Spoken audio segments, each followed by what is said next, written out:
Well, hello, everybody. Welcome to another installment of Show to V with Mike G, the show of life, the show of tequila, the show of Boston, moving to Houston, Texas, and so much more. Today we chat with Tyler J. Wang from El Tesoro. A few things about Tyler. One, it was his birthday yesterday, so this episode commemorates his existence, which is great. And secondly, I've had some really great moments with him since this chat. We spent some real nice quality time in Houston, and I got to know even more about him. But this chat is very revealing. He's a very animated, personable, likable guy, and that's all real. That's not an act. He may be an actor and into drama, but this is all real stuff. So without further ado, I hope you guys enjoy this great chat with Tyler J. Wang from El Tesoro.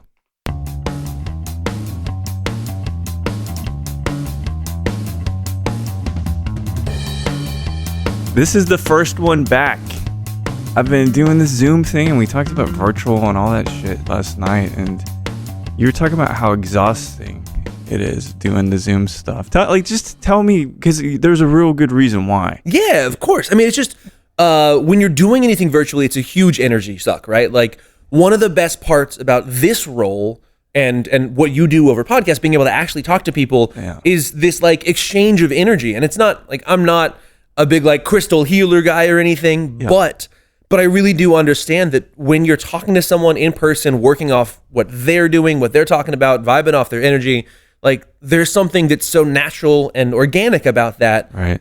And it's probably the best part about getting to talk about tequila. Not only am I obviously passionate about what I do and the wonderful tequilas that Carlos makes, but it's about being able to be there with people and share that joy that I have for something with them and hopefully spark joy in them in some way. Yeah. And that is just something that doesn't happen when you're staring at a screen, you know? No, it doesn't. And it's the whole thing about being on stage. I always use that as a metaphor because I was playing music for a long time, but you've got people that are watching you and they're interacting and there is an exchange of energy. And I'm going to ask you this question, and I think it's stupid, but I have this fucking 311 song in my head. But, like, how do you... I think I got blue energy. That's what I think. Like, that's kind of... And not blue as in I'm super sad and all that. It's just the color that's in my head. Sure. But do you have a color that can describe your enthusiasm and your energy? Yeah, I mean, Because we were talking about synesthesia last night, right? It's true. Yeah. We were. And the funny thing was, I believe... and again, I said I'm not like a crystal healer guy, but I was definitely, I felt more spiritual growing up. And there was a point when I was really young where I felt like I could see that sort of energy in people. Like I would see Mike and be like, oh yeah, he's got that kind of blue aura around him. I think that me personally, it's probably changed and evolved over the years. Yeah. I think it used to be a little more like purple and subdued. Yeah. I feel like a more vibrant green though. Oh, that's especially cool. Right now. Like I feel alive and fresh and lively, even after, maybe the extended cocktail hour that we had last night. I'm feeling fresh today. Cocktail hours. But yeah, there's something about like that fresh, green, vibrant. That's how I feel today. I like that. Well, and it does change too, right? Of course. And it's really sunny out too, which is another thing. But so here's the thing is like I've known you for a little while now, and I remember talking to Sheed when you were coming into the role, and he's like, what do you think about this and this, and as the industry does, But I know very little about where you grew up. I know the San Diego bit, but let's talk about that because I see a very rich tapestry of passions in you, right? Although the one that you lead with is tequila, and that's what you're paid for. But going into San Diego, it feels like there was a bit of love for culinary arts too. Yeah, so my life is lived on the West Coast, started on the West Coast, really, became fruitful, and I feel like I grew up on the East Coast. Yeah. Through my 20s. I spent about 10 years in Boston, maybe 12 years in Boston. But I went there initially for school. So you talk about playing music, being on stage. I very much did that growing up. I come from a very performance-friendly family. Really? Care to, what kind of arts? No, of course. So if you go back far enough, right, my name is Tyler Wang. You look at me, Wang is probably not the last name you'd associate with my face. Sure. But on my dad's side, my great-grandparents met in the Chinese traveling circus. No kidding. An Armenian opera singer and a trapeze artist met, and then that name obviously passed on the paternal line. But there was a lot of those circus arts, performance arts that went down through there. My obviously great-grandfather as a trapeze artist and an opera singer, my great-grandmother. Yeah. His son was with him in the circus as like doing clown work for a long time. And obviously, as you might imagine, those circus families are somewhat interconnected. It's a small community. Sure. That all travels together. And then my dad did ballet for a long time until he unfortunately had an accident and broke his back. Fine now, but pretty easy way to end your ballet career. On my mom's side, there were singers as well, barbershop quartets and everything, but people who've always loved this performance element. Wow. So as you can imagine, growing up, I did a lot of theater growing up. I did a lot of musical theater. Yeah. So you're a singer too? Once upon a time, maybe not nearly as good now as I used to be. Can't quite hit the high notes anymore, but it was certainly a huge, huge passion of mine growing up. So I went to school in Boston at the Boston Conservatory. That's what I was scout. Yeah. Okay. Which is now part of Berkeley, which is amazing. Those two merged. But so I moved there for musical theater, did a couple years in the school, and what I learned pretty quickly is the people at that sort of institution are so in love with musical theater. Yeah. So in love with theater. And I liked it. It was one of those things that I did growing up and I enjoyed, but it wasn't necessarily like the thing that I lived for. Did you have a thing that you lived for? Because it seems like we follow our passions, and I suspect that I could make it in music, which was a stupid thought when I was in my early 20s, but pursued it pretty heavily. And then you realize that actually I just love this other element. And is that kind of what happened? Because it was that maybe you loved people, but not the performance or not the practice? Well, yeah, I feel like this might be coming down. Sorry. Yeah, I loved the performing elements. I loved anything that gave me community, right? And that was the great thing about theater for me is as I had my own little family, my own little crew in theater, but I wasn't one who was going to follow every show. I didn't, scan the Broadway castings regularly and care about that element. Right. The more business side of theater, I liked performing, I liked singing, and I liked being part of a community. Sure. But yeah, like you said, like the dreams that people have of becoming a famous musician or becoming a famous Broadway actor, maybe, never really sat there for me. And the people I could see in school with me were so incredibly passionate that I realized, like, I've got to find a way out of this. I have to find a way to take some of what I love in this, the community and an element of the performance, but make it my own. And I actually really found that behind a bar. Interesting. Essentially, like you said before, you have your own stage, but you're not reading someone else's script. You can actually be yourself and write your own play, if you will, in your own from character, behind the bar, in your own character. Did you have any, because I love film and Broadway and all of that, do you have any folks that you really looked up to, you appreciate their style and their timbre and all that? Yeah. I was really passionate about performers like Norbert Leo Butz. I love, what's his name? Brian. Oh gosh. He was Dennehy? Which I love him as a Broadway actor. Yeah. And great. Actor, yeah. I was thinking Brian Stokes Mitchell actually. Okay. But probably someone that I really loved is Raul Esparza. Probably someone that I followed more than anything else, because especially in, like, I think really displayed in Company when he did on Broadway, and I believe won a Tony for Company. Just this really raw, emotional kind of display of humanity, which I really, really loved. Do you fancy yourself that vulnerable, just in general? Because the good thing about acting is it's acting. It is acting, right? And so sometimes, not with you necessarily, but you can be disingenuous because you really don't want to reveal that. But did you find that acting made it easier for you to hide you because you've got a character, or that is more you? Acting was a way for me to put all the stuff that I suspected, or all the things that I felt like out for the world to see, right? It was a place to be vulnerable.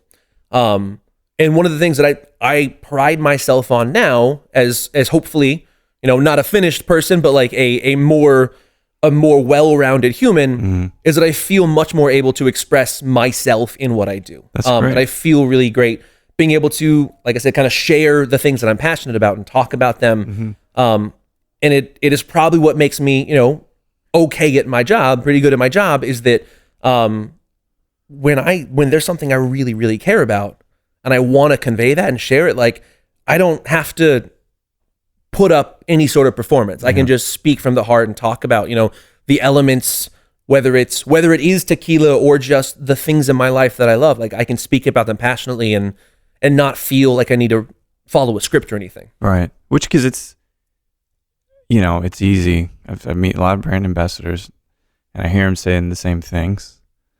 And it's hard to become fresh. To use an acting term, but you've been doing so much education, so many happy hours and all that.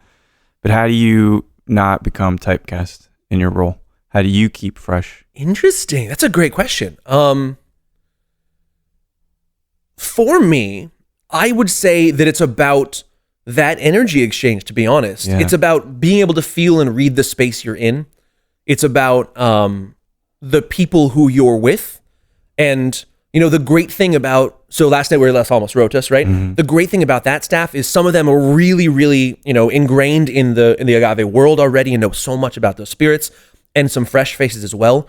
So when I got to talk to them, I had an hour with the staff, which is such a luxury. Oh, that's great, yeah. Especially, again, being able to do it in person, such a luxury now. Yeah. But getting to kind of go all the way in on the Camarena legacy and the legacy of El Tesoro through the founders with the Dentons and Don Felipe, and the history of them as the Camarenas as agaveros first. So really get nerdy about some of that stuff that I think is really interesting. And then, of course, cover the brand basics that everyone needs to know. So with a group like that, to really explore the various textures around the educational component, that's probably the most exciting part. And again, like you said, when you're doing this all the time, very much going back to Zoom where you've got, your 15 minutes on screen, right? Yeah. And no one's going to talk to you. No one's really going to ask questions. Maybe they'll email you later. It just doesn't happen, right? You get through that same spiel of like, okay, it is this and this and this and this, 100% Seco and agave, harvested, roasted, distilled to proof by a, community of tequila artisans led by master distiller Carlos Camarena. Right. And you just keep saying those words. Bam. Yeah. Right. Until hopefully it strikes in someone's mind. But that's where the kind of monotony of Zoom takes over. Yeah. And it's really much, and it really is just putting yourself out there, all of the energy you have, pushing that so something comes through over the camera that would otherwise be shared. It's hard, right? Like, I know this, this is a good thing about gravity, Tyler. You can stick your hair. You just tighten it right there. But yeah, because the mics, they just droop. These are heavy, like condenser mics. Sure. So you get it. But yeah, it's one of those things that you have to manufacture passion in Zoom. Exactly. You know what I mean? Yeah. And it's the thing is kind of interesting is you upped your lighting game and the way that it's framed, and I saw you get that bar. The theater part of me is definitely coming out. Yeah. I mean, I knew that you took those intentional steps to make it a little more nuanced and a little more high production value, but given this is, COVID and shutdown been going on for, let's just call it a year, did you ever think of that it was so exhausting being so superficial because you have to be? Did it ever occur to you that this is maybe not the right role for you, or was it just understanding that this era in the history of mankind is just simply going to be a fucking pain in the ass? Very much so the latter. Yeah. It's I feel so very fortunate to be able to do this for a job. I think we talked about it a little bit last night. As I was kind of bopping through groups, but I started working with El Tesoro 10 or so years ago as a bartender first, and fell absolutely in love with the brand. And I set a goal. I said, look, I get to see what some of the other amazing brand ambassadors have done, have come to drink before, and done with brands.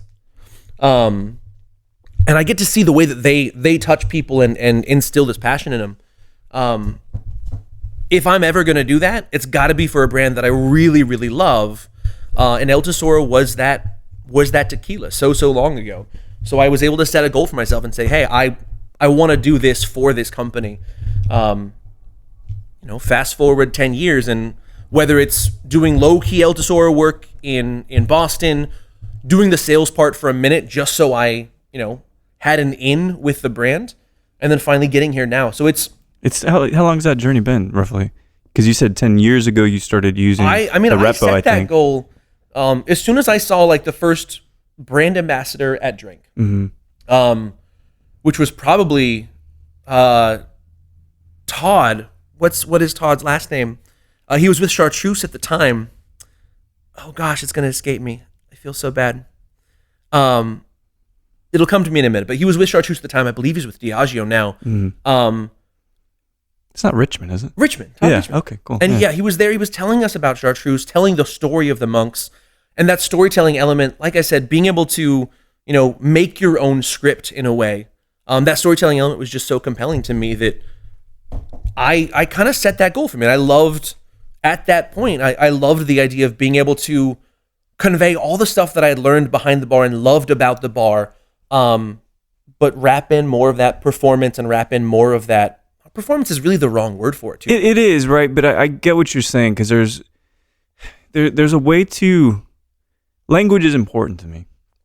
Myself as well, yeah. Yeah, and I can tell, because your elocution's good, the use of and is minimal, and that's intentional. And so in a sense, it isn't performance, but it is it is some kind of production, because you got the mustache. I don't know if that was an aesthetic choice for the brand, but the glasses, which I know you could take them or leave them. But there are these elements that you're building a set, and I know they're intentional. Yeah, it's true. And it's funny and interesting to be called out for it. Because it very much is that idea of, you are in a way building a character, but really more refining who you are in a way that fits, in a way that speaks to not only the brand, but like the way that I want to be seen. That's really interesting, actually. So I can do what I want to do. Sure. Which is nice, right? And any visual aesthetic, unfortunately, and at least before pre-COVID and stuff, I was just whatever. I looked however the fuck I was going to look, right? But now it's a little more. Thanks. But now I'm taking more effort to kind of have a visual brand, a little more buttoned up, higher to fade and all that stuff.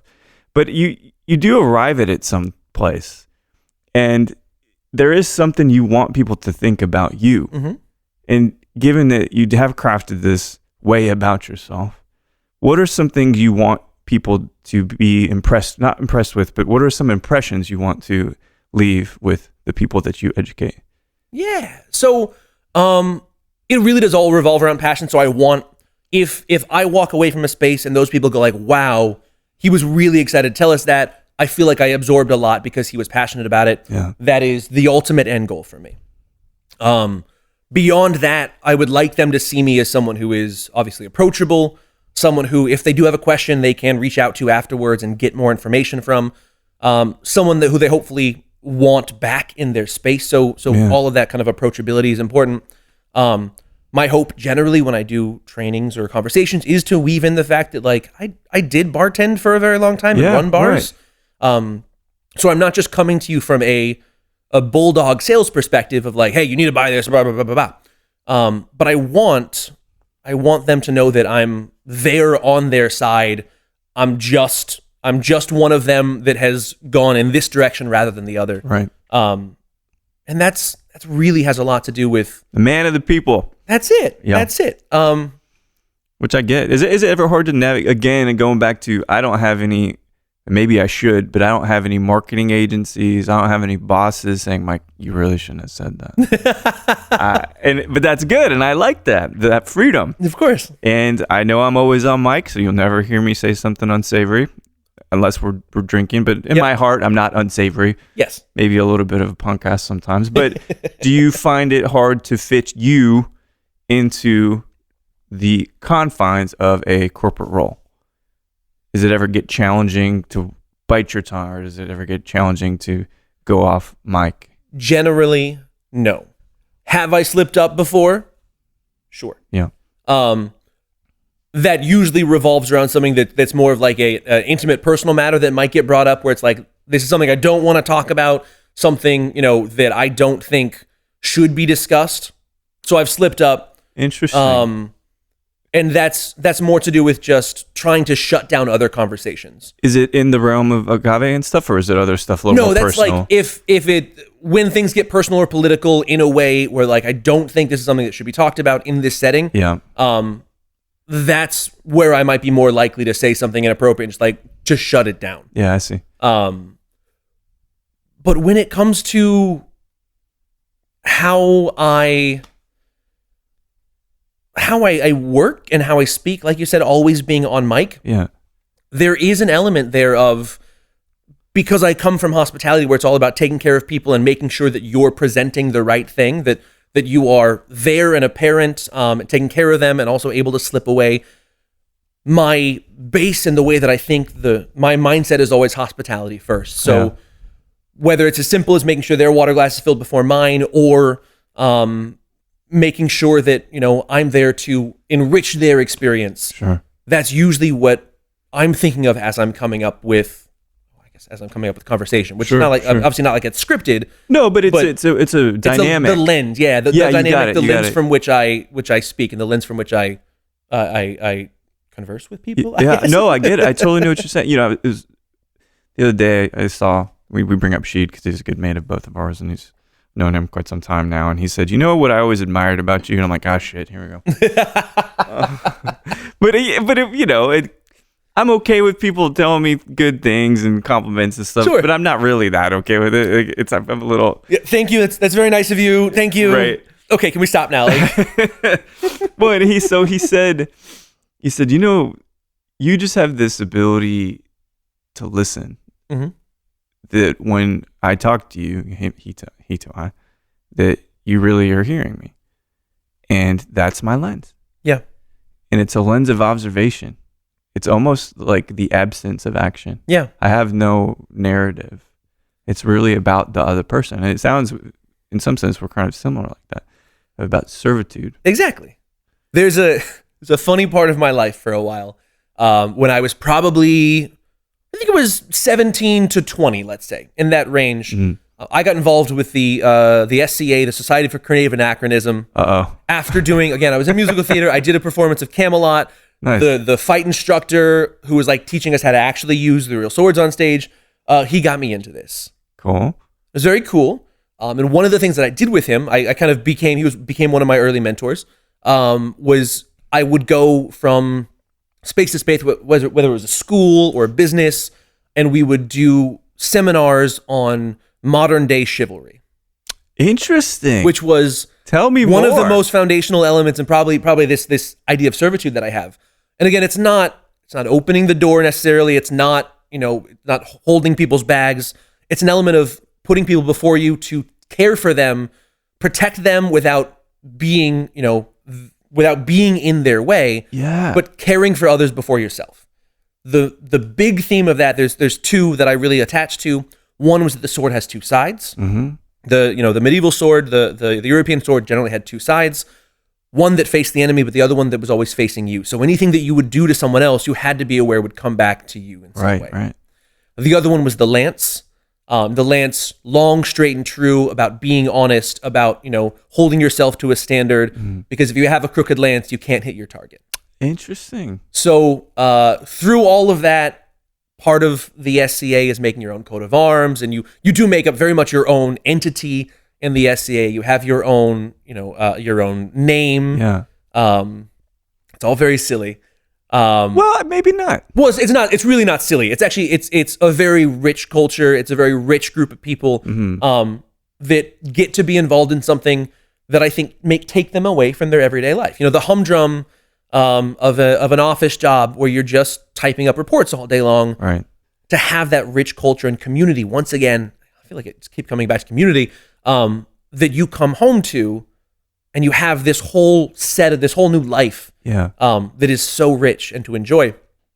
So one of the things that came from that is the coat of arms. So I have my own coat of arms. Dang. It's a lance. So my first tattoo was that lance and a J and an L. And that is because in my mind, my credo at the time, again, this is like 20 years old, was just love. So start from a place of love, start from a place of being there for other people and being open and, a place of caring. Really. Yeah, for sure. All right. So I'm glad to hear you say this. I read something, and I try not to use the word horoscope much. It's a dirty word, a dirty little word, right? But I was reading my horoscope the other day. What is your sign? I'm an Aquarius. Aquarius. Yeah, so super, super chill. I think that's also a water sign. I'm a Cancer, so maybe that's why we're flowing in the same direction. Flowing, for sure, right? And actually, well, yeah. So, believe me, there will be a question that you surmise from this. Heard. But it said, don't be a service animal. And I've got this Superman complex thing. I've tried to take care of my partners to an unwilling extent. And actually, she brought that up the other day too. It's like, you put in a lot, but you didn't get as much back as you put in. Like, thanks, she. Thanks for all the realisms, right? But that's something that I find that I can go too far, because chivalry is, in a sense, that helping others, but there is reciprocity at some point with no expectation of it. Sure. But for you, do you feel you give ultimately more than you get back? That is sometimes the case. Much, honestly, we can sit here and wax poetic about Rashid any time. I think we can do that all day. But it is something that I think I really admire about him, in the same way as that, same thing with Tony, who I told you I had drinks with after the blood sacrifice last night. That's right, yeah. We're going to just keep referring to it and never tell anybody. No, we're not. We're definitely not going to fill out that story. But there was a blood sacrifice. I felt like I was in a fucking 80s punk movie. It was great. Anyways. But those people who, especially in this world where it is often about me, I think we talked a little bit about the competitive nature of some of the cocktail bars that we've worked in before, where it's all about putting, how do I make sure that my cocktails get seen? People see me. They're in the same way that there's that me on stage. Sure. I want to be the star of the show. The people in your life who do give back and enrich you in the same amount that you feel like you give to them are really important. And they're probably what kind of refill my tank, if you will, when it comes to what can sometimes be pretty, skin deep relationships as I travel the country. Yeah. But those people in each city, those friends that I found that will, again, kind of like I said, fill up my tank, listen and be there to listen, and so that I can be there for them as well. That really enriches being able to travel and being able to do all this. Yeah. Well, and you don't forget those folks. Of course. Because as you get older, there's fewer and fewer of them that actually truly are listening. I want to talk about this in a different context. I run this agave group, and community. It's probably one of the ways that I met you, but just in the larger hospitality community. But I've interfaced with so many people from throughout Mexico. To me, it's well beyond Oaxaca. Yeah. I'm not almost as interested in that anymore. I want to talk more about Sonora and Chihuahua and stuff. But this chivalry, or this sense of conquistador. Yeah. So what I realize is I'm trying to save people that never asked me to save them. And by this, I mean Mexico obviously needs our help. And that's absolutely not true. Well, you mentioned the superhero complex, the Superman complex, which I've definitely battled myself as well. But yeah, I don't mean to take over your side, but I understand what you're saying as someone who, I want to elevate this so everyone can see it. Right. But I mean, talk about a very white guy with a Chinese last name representing one of the most authentic Mexican tequila brands, like Mexican brands, historic brands. And of course, there's not only that sort of like, what do you call it? You call, not the superhero complex, but the, I feel fake. It feels, imposter syndrome. The imposter syndrome of, am I really doing this justice? Yeah. Am I the right one to be having this conversation? And that always creeps into everything I do as well. When you're talking about being careful with language, a lot of, what I think about is how do I make sure that I am doing this justice without trying to say that I, Tyler Wang, should be the person who is exposing the world of Mexico. Like I'm not. But if I can guide you to someone who is a better ambassador, who is a better advocate for the people of Mexico, if I can help just make a connection, then I feel like I'm probably on the right path. I think so too. And luckily I haven't suffered much criticism for my love and information and the way I'm trying to help people understand different kinds of distillate in Mexico. I haven't suffered much from that, which is nice. But I have dedicated, over 6 years to all of Mexico. This is the thing I must emphasize. It's exactly, yeah. Some people are like, they wouldn't necessarily say it, but they have this air about them that I'm a mezcal expert. And I'm like, no, unless you went to San Luis Potosí, to Sonora, like all of the places, Puebla, because it's such a rich place and there is no singular Mexican community. It's really, really strange. But all right, so what I was really driving at is I got a call yesterday from my mate. He works for a mezcal brand, and this particular mezcal brand doesn't have the producer on the bottle. Okay. Which, who cares? I don't care. As long as you tell me who it is, if I ask you, exactly. that's what I told him. But he suffered a bit of criticism for it. He says, yes, but all this hard work, right? An American saying that about it, someone in Oaxaca.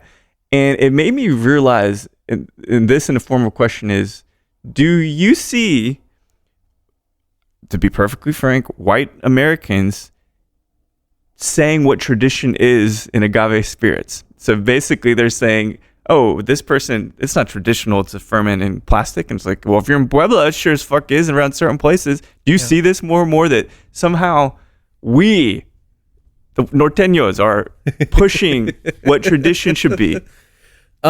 You will experience armchair experts in every walk of life, right? Yeah. Everything from, we're talking about the decor in this space. That's right. Yeah. Could be a well-traveled person, could be someone who spent a few grand at Pier 1. Yeah.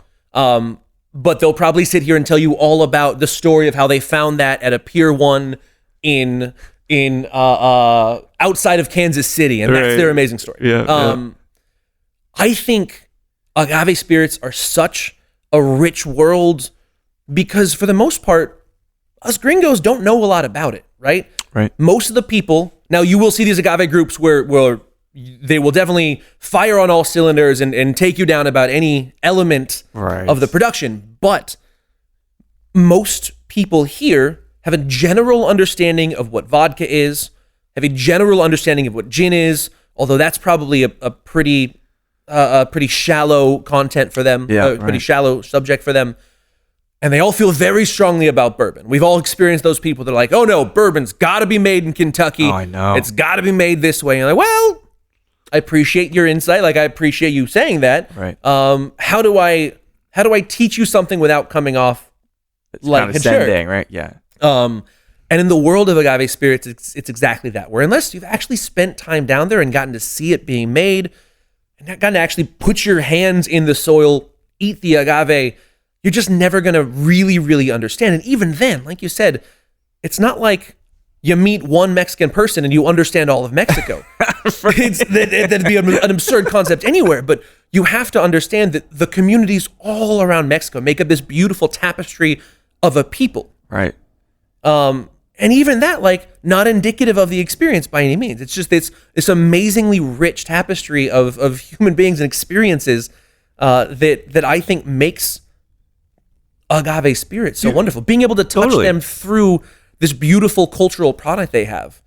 And yeah, I mean, just the other day on one of those agave blogs, someone was saying, I don't understand what's happening. Why do people drink Cristalinos and all these new products? And there's a part of that I understand. Yeah. As very much a purist myself, like, really they should only be drinking reposados because that's traditional. I was like, well, it just depends on when you define, right, and where you define. Exactly. Yeah. So at what point in the agave legacy do you see it being traditional versus a new innovation? Because at some point reposado was an innovation. Of course. Añejo was an innovation.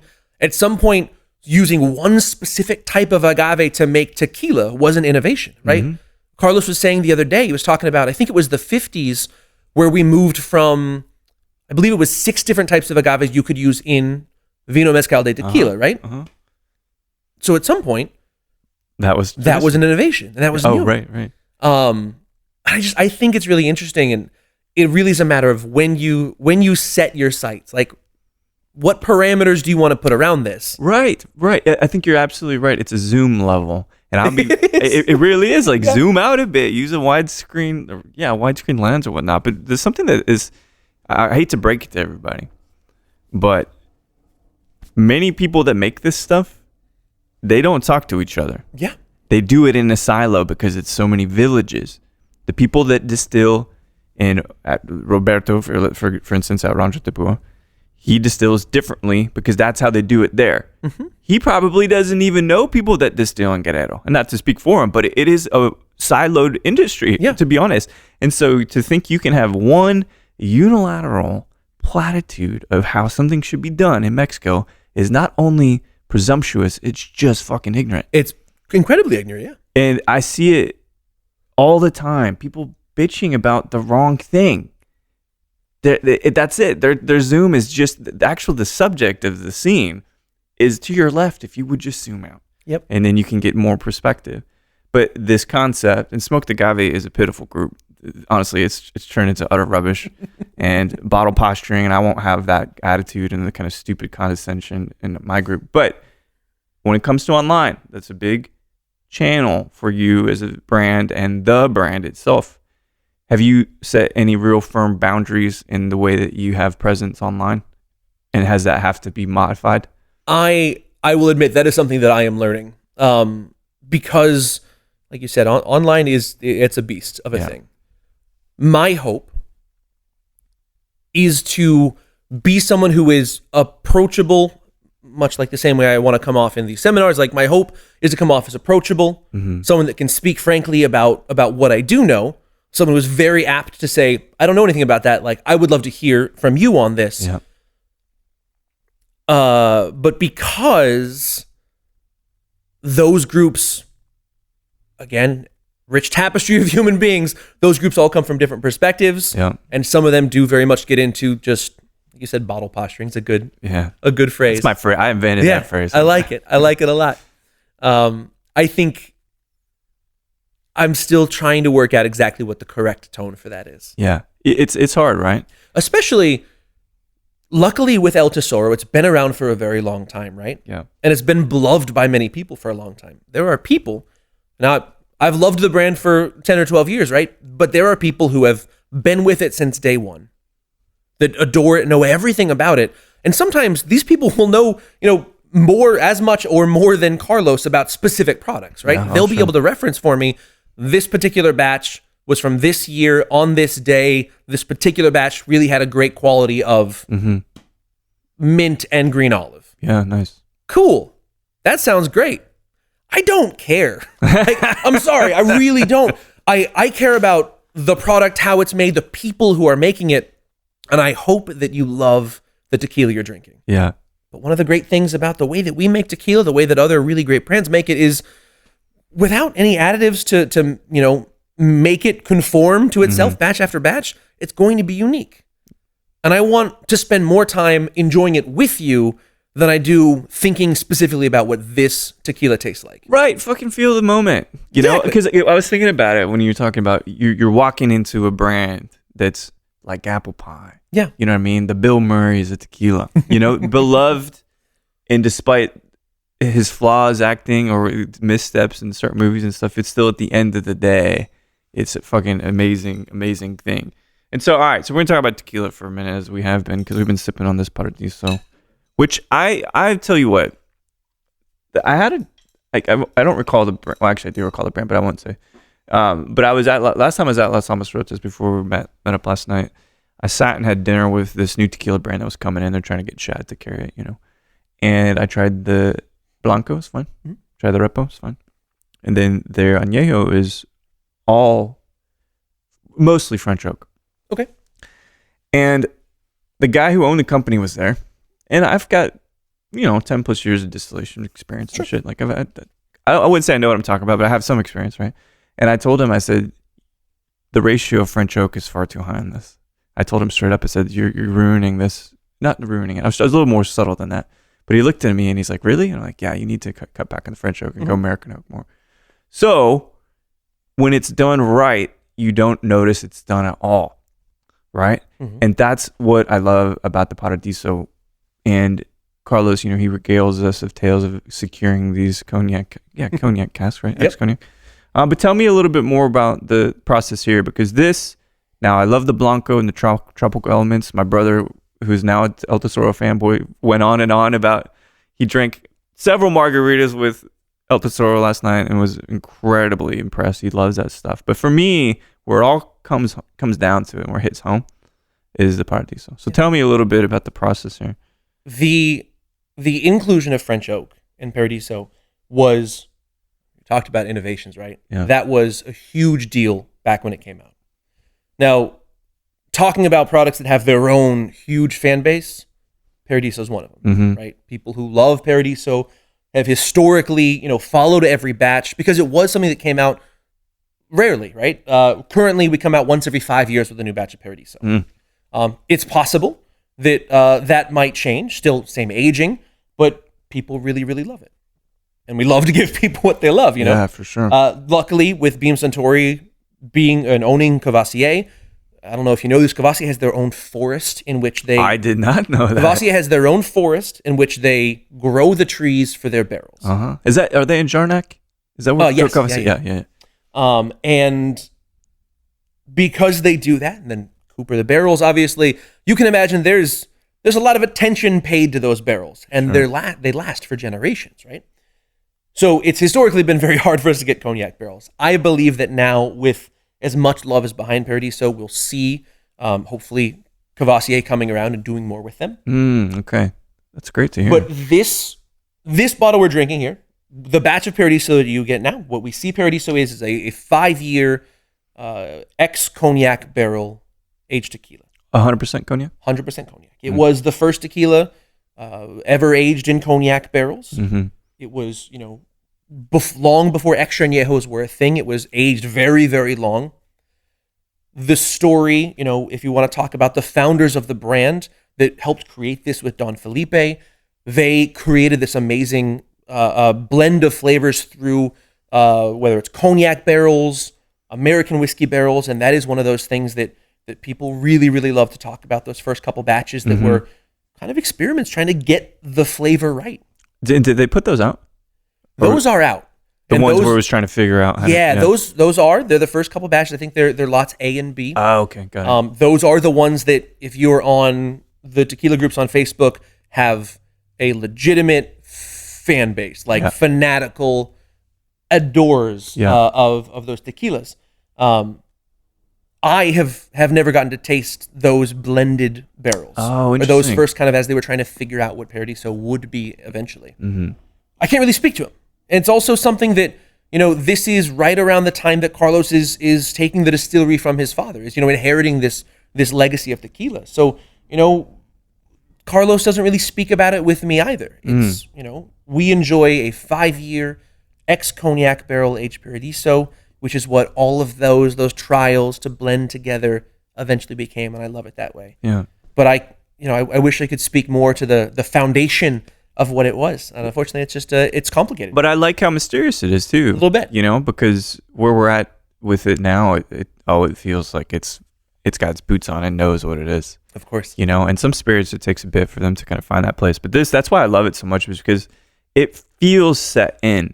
It feels mature, but not mature in the sense that I can taste the oak. It's like you're just beautifully, lightly imparted, But one of the things that I find really interesting, and I think Carlos said this was a factor of laziness, but one of the things I really, really love about the process from y'all that I want people to know, because as a distiller, I find it very interesting, is you make your ordinario, and you actually water the ordinario down so that you can distill to proof. Yep. And that is crazy. And tell me why you might do that. I mean, I think it's for subtlety of flavor, but what do you think that kind of imparts? Well, I would say, so the spring that bubbles up next to La Alteña, where we get all the water that we use for fermentation, and what they would get to proof down, whether it's Tapatio, Villalobos, Ocho, is aggressively flavorful. Oh, is it really? It is. Oh. I would love to get you down there to actually taste it. It's one of my favorite things. We'll obviously taste tequila off the still, and then I just walk on over to the barrel room where the spring bubbles through the wall, and I'll pull some of the water off. It is sanguine and irony. Wow. I mean, imagine the soil there, right? You've seen the soil, that iron-rich red clay soil. So I imagine water that bubbles up through that brings a lot of those minerality and characters in. So I think that adding that in the Ordinario and not later on allows us to get a lot of those mineral elements through distillation, but not in what might be an aggressive way by watering it down after the fact. I feel like if you added that water in to our tequila afterwards, it would get even more mineral driven, even more richly flavorful, sure, but heavy maybe. But heavy maybe. Yeah. So I think by doing that, by watering it down first, we can preserve some of the agave in the character, which, the fact that we distill with a bogaza, which is, something that a few other producers do, but very rare, obviously. That idea of distilling and almost like infusing the tequila with more agave through distillation, like they would do with gin. Yeah. The highlight is always going to be on Carlos's history as an agavero and agave grower first. And I love that we can really show it off through that lens. Yeah, absolutely. So something that Rashad and I were talking about last night. And I am being mindful of your time. Don't worry. It's fine. But be here forever. Huh? Yeah, but the concept, because it never occurred to me to ask this question. And so when people make tequila con bogaza, that means the bogaza goes into the still for the ordinario run, right? Or does the bogaza go into the still for the spirit run? Shad said it was for ordinario, and I'm like, I think it's actually for spirit. But tell me, because I haven't seen it. It could be for spirit. We do it for ordinario. Got it. Okay. So in the fermentation vat, and then also in the ordinario. Okay. Got it. All right. So this makes perfect sense. So finally, well, Shad ended up being all right, but don't tell him, because it's such a flavoring element, it really does give you more richness in the final product. Well, so I heard this mentioned a while back by you. I heard she teased me with this as well this past week, and Beam owns a lot of stuff. Centauri Beam owns a lot of distilleries, and I quite fancy Scotch. I know where we're going with this. Yep. So I hear, and I'll say it. You don't have to say it, because I don't know if it's public knowledge yet. Although a couple folks know. But apparently, a few casks from laphroaig made their way to La Alteña. Look, casks around and they roll around. That's right. So maybe a few casks from laphroaig have rolled their way down to Mexico. Luckily, they float, so they just popped through the sea. You didn't lose them, yeah. Didn't lose them. We are, like you said, very fortunate to have such amazing brands at Beam Suntory, where the focus is all about legacy and about history, right? I mean, the legacy of laphroaig is fantastic. I'm very lucky to be part of a group with Rashid called the Protectors of the Peat. I know that group. Great group. John Campbell's got to be part. Simon's got to be part of that group. Of course, yeah. Simon leads that, certainly. I guess I'm no longer a protector because now I represent tequila. So maybe I'm a keeper of the Tahona. Yeah, there you go. Part of the Tahona tribe. But while I was on the sales side at Beam, I got to be part of the Protectors of the Peat and advocate for laphroaig, Bamor, Auchentoshan, Glengarry, all those beautiful scotches that we have. And it was an absolute joy. It was a joy to be on Isla, hand-cut peat ourselves. Nice. I was baptized in the Kilbride, the river that streams into laphroaig, that is their water source. Wow. It was magical.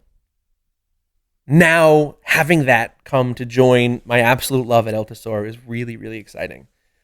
As Rashidi is also a Protector of the Peat, I look forward to once again donning my kilt with him, hopefully talking and getting to actually taste people on this new single barrel añejo.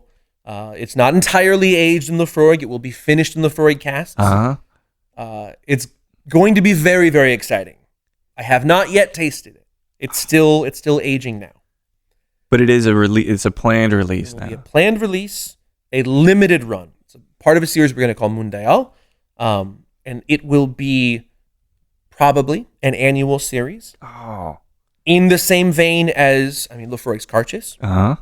Their hospitality bottling for the Fay Isla. And it won't always be laphroaig. But there's so much potential. But what there's it could so much be. potential in the Beam Suntory world. So that's probably all the things that I can say. That's enough for me. I will say it will be very, very limited. We're talking, I think there's 25 casks. Okay, so that's more than I thought. Yeah, but still, like... Very, very limited. So, that's not even one per state, obviously. Mm-hmm. So we'll see. Oh, yeah. I just can't wait to see what that interplay is like, So I got a couple questions left for you. You're here in Dallas. Was this the first in-person thing you've done back? First market visit I've done. No kidding. Yeah, very much so. The Cinco de Mayo, a few days ago, Sure. was almost like a coming out party, right? It was a chance to be amongst people now that I am vaccinated and I feel safe doing it. Yep. Beam has been incredible in supporting us to whatever degree we feel comfortable to do these jobs, whether it's through Zoom or it's in person. So Cinco de Mayo was the starting line, a big old party, had a wonderful account. And now I feel like it's all coming back together. It's weird how that feels, right? It is. We're both fully vaccinated, and it's hard for me to articulate the level of loss that we've all experienced in some sense. Loss of normalcy, loss of social life, loss of love, potentially. And I don't know if it's a defense mechanism, but I've removed that year from my mind now. Not intentionally, but how are you? Is it still way heavy on you? I know the death toll, it's almost like something I don't want to ignore and I want to acknowledge, but I can't let it bear down on me. Agreed. The metaphor that I would use is you don't think about the middle of the drive, right? If you're just going from point A to point B, you pass the same shops every time. Yeah. You don't necessarily think about passing the Baskin Robbins on the way. All right. There is no way to understate, obviously the impact of COVID. There's no way to understate the death toll.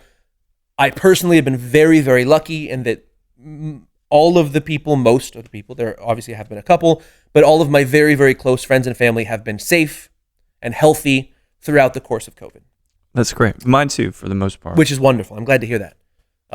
But I understand what you're saying in that you've kind of just let it slip away. Like, what do you do? Well, yeah. What are you going to dwell on? How many times you watched Ted Lasso? Which is it like? Now I'd dwell on that because that's a great kind It's of true. show. I've watched it 4 times. I only started watching it like a month and a half ago. It's beautiful. Quickly became my favorite show. Yeah.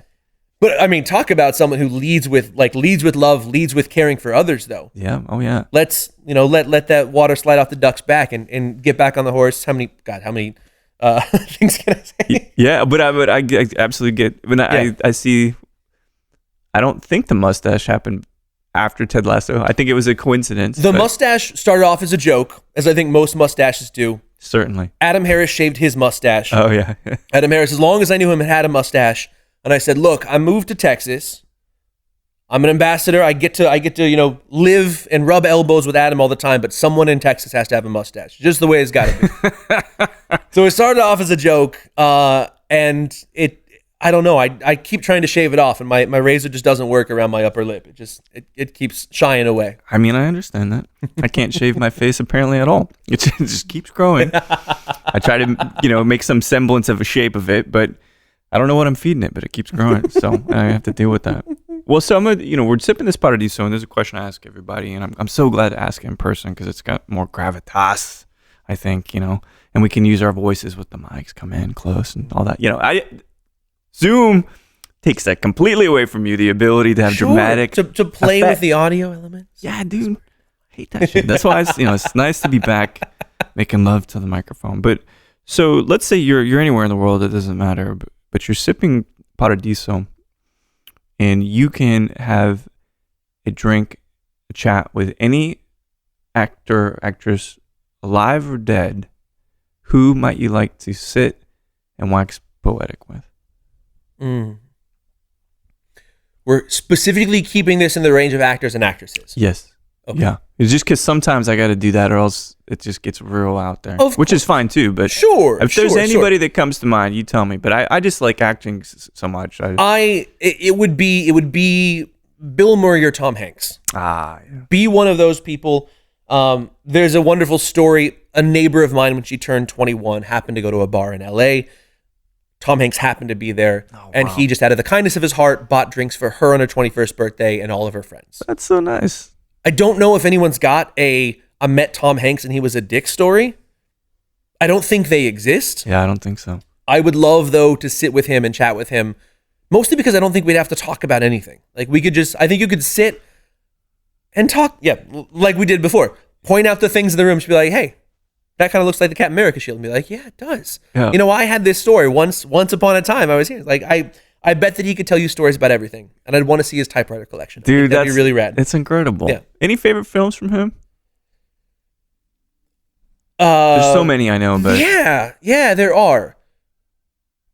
The playfulness of Tom Hanks in Big was important to me. Well, that broke his career, I think. Well, it certainly did. Yeah. It certainly did. You know, it's so it might be a little cliche to say, but there is something about his playfulness in that. I watched, and I forget the name of the movie, the one where he was stuck in the airport. Oh, The Terminal. The Terminal. Great movie. Yeah. Great movie. Spielberg. Happened to be on TV the other day. I watched it while I was cooking for a long time, and watched it. And just like, he just has a way to bring such a charm and charisma to his roles without even trying. Yeah. And it's a matter of, I think that is the person he is. Mm-hmm. And I believe that no matter who he plays, you care about that, because I think you care about who Tom Hanks is as a person. Right. I think that's lovely. Dude, Officer or Detective Hanratty from Catch Me If You Can. Best cat and mouse movie. And I've seen classic cinema, but that's still my favorite cat and mouse movie of all time.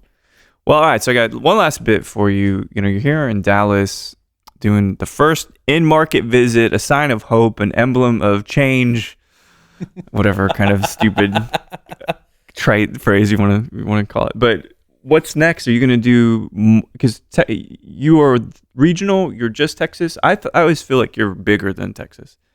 I've gained a few pounds throughout COVID, but I'm not sure I'm not that quite big literally. Yet. So my territory, I like to say it's Colorado to Kentucky. There we go. Perfect. I don't actually get to spend time in Kentucky.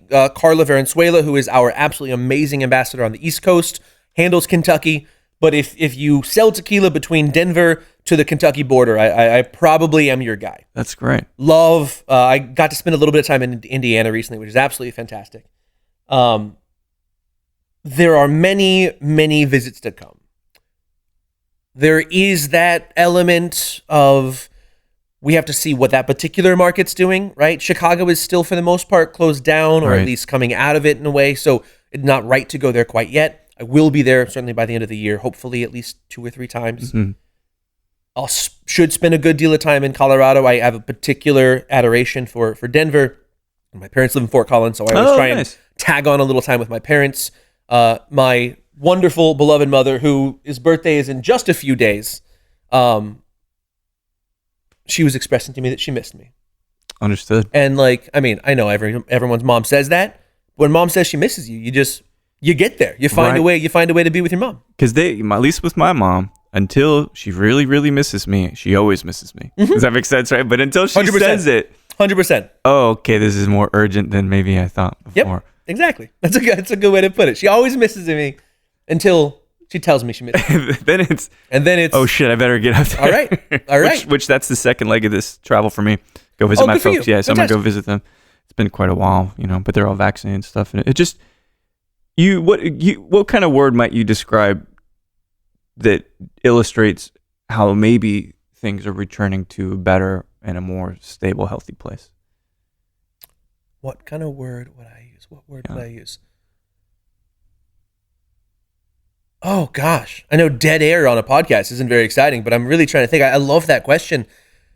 And there's the cliche return to normalcy, but I don't think that's what it is. Because I think, I think it's more like a reawakening. Yeah. Because, like you said, a lot of people are probably going to just cut the year 2020 out of their lives. Sure. Dramatic things happened. Everything. Not just because of COVID, but things in people's lives, personal relationships, certainly suffered through being stuck in a small space together for a long time. Yeah. Obviously all the social justice elements that are not that they weren't there before, but are coming to light and are getting the attention they deserve. I think that as people come back into the world, they're probably looking at it from a very different perspective. Not just how do I be amongst humans again, but how do I be there for humans? Mm-hmm. And I like the symbolism of waking up, getting out of the slumber that you've been in, the silo that you've been in, the personal silo or social silo, and realizing that like you have to be here for the world. You have to be here for your community and the broader communities that you're not part of.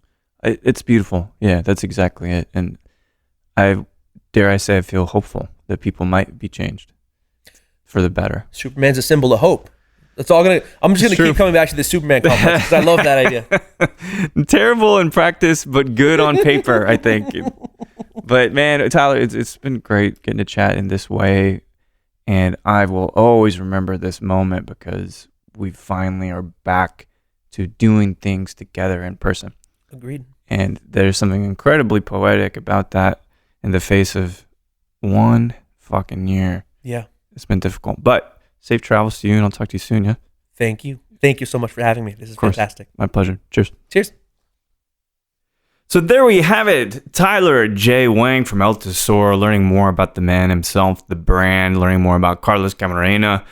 Very rich history at La Alteña, great tequila being made there, and I can't wait to see what Tyler's up to next. It sounds like he's just getting finally back into the swing of things with travel as a brand ambassador, and, we're going to have more late nights in Houston, I suspect. And also, when you head back to Austin, Tyler, we're going to make sure we do this thing right. So thanks, everybody, for listening to Show to V with Mike G. No matter how obsessed you are with these dumb dating shows on Hulu, or if you're thinking, I don't know if I've got enough time today to do all the things, please keep dancing.